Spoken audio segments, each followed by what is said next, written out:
আচ্ছা বল্টু, বলতো খাওয়া দাওয়া আর ভালোবাসার মধ্যে মিল কোথায়? খাওয়া দাওয়া আর ভালোবাসা দুইটারই একটা লিমিট আছে। যদি কেউ লিমিট ক্রস করে তাহলে বমি হওয়ার সম্ভাবনা আছে। বল্টু, আমি অসংখ্য দুঃখিত, কেন? কারণ আপনার অপারেশন করার সময় আমার হ্যান্ড গ্লাভস আপনার পেটের ভিতর রয়ে গেছে। এখন আমি আপনার আবার অপারেশন করব। আপনার কি মাথা খারাপ? এই নেন 20 টাকা, আরেক জোড়া হ্যান্ড গ্লাভস কিনে নিয়েন। বল্টু, কোন জিনিস তোর ধরতে মন চায় কিন্তু তুই ধরতে পারস না? বাদ দেন ম্যাডাম, বললে আপনি খেপে যাবেন। বল্টু, প্রেম নিয়ে একটি বাক্য বল। প্রেম মানুষের জীবন থেকে অনেক কিছু দূর করে দেয়, যেমন দুঃখ, কষ্ট, হতাশা, বেদনা, শার্ট, প্যান্ট, জামা, পায়জামা। আপনার সার্টিফিকেট কই? এই নেন। ক্যারেক্টার সার্টিফিকেট কই? স্যার, ওটা তো আনতে ভুলে গেছি। আচ্ছা, ওটা লাগবে না। আপনি এক কাজ করেন, আপনার মোবাইলের লক খুলে গ্যালারির ভিডিওগুলো দেখান। তোর চাকরির গোষ্ঠী কিলাই, লাগবে না আমার এমন চাকরি। বল্টু, আপনি কি জানেন আপনাকে কেন পুলিশ ধরে আনছে? না জজ সাহেব। মদ খাওয়ার জন্য। তাহলে দেরি করতেছেন কেন? নিয়ে আসেন, একসাথে খাই। বল্টু, বলতো আদর্শ স্বামী কাকে বলে? যে তার বউয়ের কষ্ট কমানোর জন্য অন্য একটা বউ ঘরে নিয়ে আসে। বল্টু, তোর বাবা কি করে? স্যার, আমার বাবা ফার্নিচার বিক্রি করে। তা বেচা কেনা কেমন চলে? স্যার, খুব ভালো। বাসার খাটটা ছাড়া বাকি সব বিক্রি করে ফেলাইছে। তুমি একটা বলদ, এই জন্য যে কেউ যখন তখন তোমাকে বোকা বানিয়ে দেয়। হ, ঠিক বলছো। শুরুটা তোমার বাপেই করছিল। আচ্ছা বল্টু, বলতো সহজ এর ইংরেজি কি? কিরে, বলস না কেন? বুঝতাছি না, এত ইজি শব্দটা কেন যে মনে পড়তাছে না। বন্ধু, আমার 1000 টাকা দে তো। এই নে। তুই আজকে আমার অনেক বড় উপকার করলি। এই উপকারের কথা আমি কোনোদিন বলতে পারবো না। তোর এই ঋণ আমি কখনো শোধ করতে পারবো না। কিরে, 1 মাস তো হয়ে গেল, তুই তো আমার টাকাটা দিলি না। আমি তো টাকা নেওয়ার সময় বলছিলাম তোর এই ঋণ আমি কখনো শোধ করতে পারবো না। বল্টু, তুই কি বলতে পারবি সরকার মেয়েদেরকে স্কুলে পড়ানোর জন্য এত সুযোগ সুবিধা দেয়, কিন্তু ছেলেদেরকে এত সুযোগ সুবিধা দেয় না কেন? কারণ স্যার, সরকার জানে যে মেয়েদেরকে যদি ঠিকঠাক মতো স্কুলে নেওয়া যায় তাহলে ছেলেরা এমনিতেই স্কুলে যাবে, আর সুযোগ সুবিধা দিয়ে লাভ কি? দোস্ত, জানিস আমার ছোট বোনকে ওর বয়ফ্রেন্ড একটা আন্টি গিফট করছিল। ওই আন্টিটা আমি আমার গার্লফ্রেন্ডে দিয়ে দিছি। কি বললি হারামজাদা? তোর ছোট বোনটা এত কষ্ট করে আন্টিটা গিফট করলাম, আর তুই ওই আন্টিটা তোর গার্লফ্রেন্ডে দিয়ে দিলি? আরে চিন্তা করিস না, তোর ছোট বোনই আমার গার্লফ্রেন্ড, মানে আন্টিটা ঘুরে ফিরে তোর ঘরেই গেছে। কিরে বল্টু, তুই স্কুলে আসতে তো দেরি করলি কেন? স্যার, আব্বু আমারে বলছিল আমাদের গাবিটারে পাশের বাসার ষাঁড় গরুর কাছে দিয়ে আসতে, তাই আসতে একটু দেরি হইলো। এই সামান্য একটা কাজ তোর আব্বু নিজে করতে পারলো না?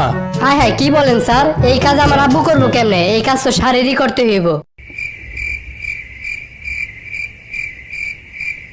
দোস্ত, আমি শুনলাম টাকা দিয়ে নাকি সময় কেনা যায় না। হ্যাঁ, কিনা যায় না। কই, আমি তো কালকে 10 টাকা দিয়ে রবি সিমে 15 মিনিট কিনলাম। বল্টু, তুই কি সাঁতার পারোস? না স্যার, আমি সাঁতার পারি না। হায় হায়, কি কস? একটা কুত্তাও তো সাঁতার পারে, তুই তো কুত্তার চেয়েও অদম। স্যার, আপনি কি সাঁতার পারেন? হ্যাঁ, পারি। আপনিও সাঁতার পারেন, একটা কুত্তাও সাঁতার পারে। আপনার আর কুত্তার মধ্যে পার্থক্য নাই, তাই আপনি একটা কুত্তার সমান। বন্ধু, আমেরিকার রাস্তা আর বাংলাদেশের রাস্তার মধ্যে পার্থক্য বলতো। আমেরিকার রাস্তায় বৃষ্টি পড়ার পর 5 মিনিট পরে ওই বৃষ্টির পানি গায়েব হয়ে যায়, আর বাংলাদেশের রাস্তায় বৃষ্টি পড়ার 5 মিনিট পর রাস্তায় গায়েব হয়ে যায়। সবাই মনোযোগ দিয়ে শোনো। কাল 3 প্রকার, যেমন আমি একজন ভালো শিক্ষক ছিলাম, একজন ভালো শিক্ষক আছি, একজন ভালো শিক্ষক থাকবো। আচ্ছা বল্টু, তুই এরকম আরেকটা উদাহরণ দে তো। স্যার, আপনার ধারণা ভুল ছিল, আপনার ধারণা ভুল আছে, আপনার ধারণা সবসময় ভুল থাকবে।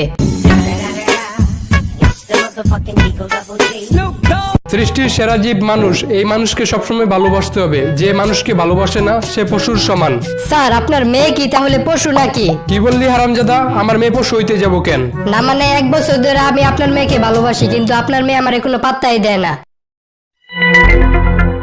দোস্ত তুই যখন নাস্তা খাইতেছিলি না তখন ভুল করে একটা পোকা খায় ফেলছিলি। হায় হায়, এখন আমার কি হবে?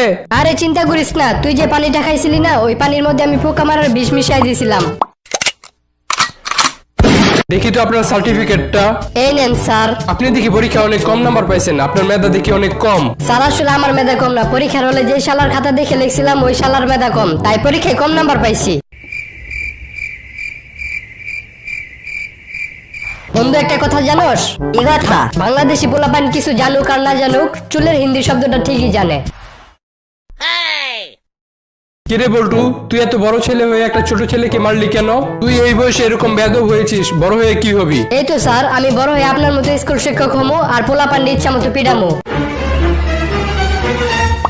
দোস্ত জানোস আজকে মসজিদ থেকে আমার জুতাগুলা চুরি হয়ে গেছে। এরকম খারাপ একটা কাজ কে করতে পারে তোর মনে হয়?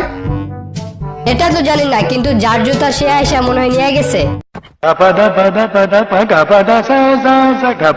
কিরে বন্ধু, আমি শুনলাম তুই নাকি চীন দেশে গিয়েছিলি। হ্যাঁ গিয়েছিলাম। তা কেন গিয়েছিলি? আরে কইস না, কিছুদিন আগে হাসপাতালে লেগেছিলাম আর ওই হাসপাতালে একটা চাইনা লোকের সাথে দেখা হয়েছিল। ওই লোকটা আমাকে বললো চাংয়াং চুং চিকাচুং, আর এটা বলার কিছুক্ষণ পরেই ও মারা গেল। এই কথাটার মানে কি এটা বোঝার জন্যই আমি চীন দেশে গেছিলাম। তুই চীন দেশ থেকে কি জানি আসলি? উনি যেই কথাটা আমারে বলছিল ওই কথাটার মানে হইলো হারামজাদা আমার অক্সিজেনের পাইপের উপর থেকে পাশ হরা আমার দম বন্ধ হয়ে যাইতেছে। কিরে বল্টু, কালকে তোর আমি দেখলাম মাটি ঘুরে কি জানি করতেছিলি, তা কি করতেছিলি সেখানে? আরে কইস না, আমার আব্বাই কইলো আমি নাকি তার মান সম্মান মাটিতে মিশাই দিছি, তাই মাটিতে মান সম্মান খুঁজতেছিলাম।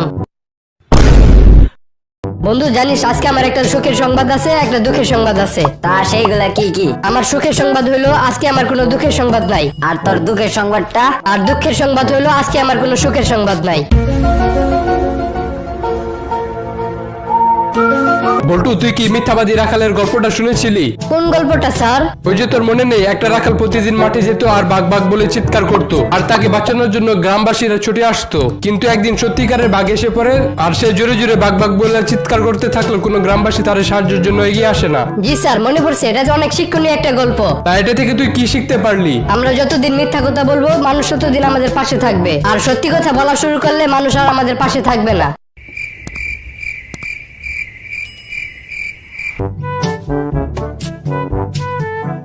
হাই হাই, এই মোবাইলের দিকে জ্বর উঠছে, ওষুধ খাওয়াইতে হইব। আরে ভাই, মোবাইলের জ্বর উঠে নাই, মোবাইলটাতে ভাইব্রেট অন করা, তাই মোবাইলটা কাঁপতাছে। আচ্ছা আপনার কাছে মোবাইলের ব্যাক কভার আছে? আপনি একটু চুপ করে দাঁড়ান, আমি ভিতর থেকে নিয়ে আসতেছি।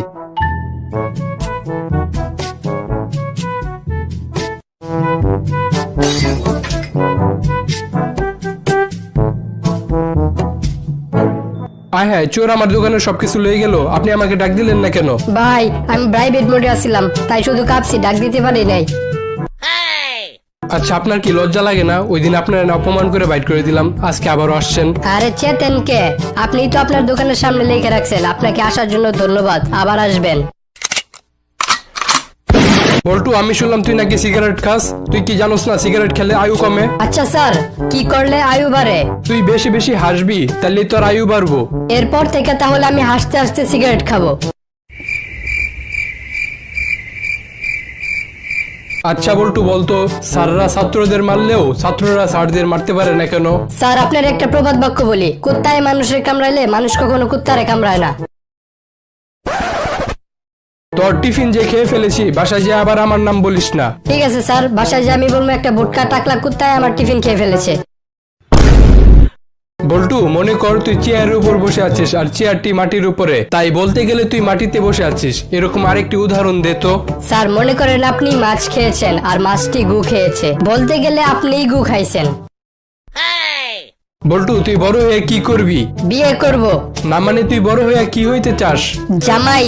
আরে তোর বাবা মা তোর কাছ থেকে কি চায়? বউ চায়। তোর জীবনের লক্ষ্য কি? বিয়ে করা। এই বল্টু, বলতো রবীন্দ্রনাথ ঠাকুরের স্ত্রীর বয়স কত ছিল? স্যার আমি আপনাকে একটা কথা বলতে চাই। হ্যাঁ বল। অন্যজনের বউয়ের খবর রাখার অভ্যাস আপনার থাকলেও আমার নাই। একটা লোকের কথা কেউ শুনতে না চাইলে তারপরেও সেই লোকটি বারবার একই কথা বলতে থাকলে তাকে আমরা কি বলি? স্কুল শিক্ষক। বল্টু, তুই তো পড়া শিখে আসিসনি, এই জন্য তোরে মাই খাইতে হইব। স্যার দাঁড়ান, আমি হাত ধুয়ে আসি। কেন? কারণ আম্মু বলছে কোনো কিছু খাওয়ার আগে সবসময় হাত ধুয়ে নিতে।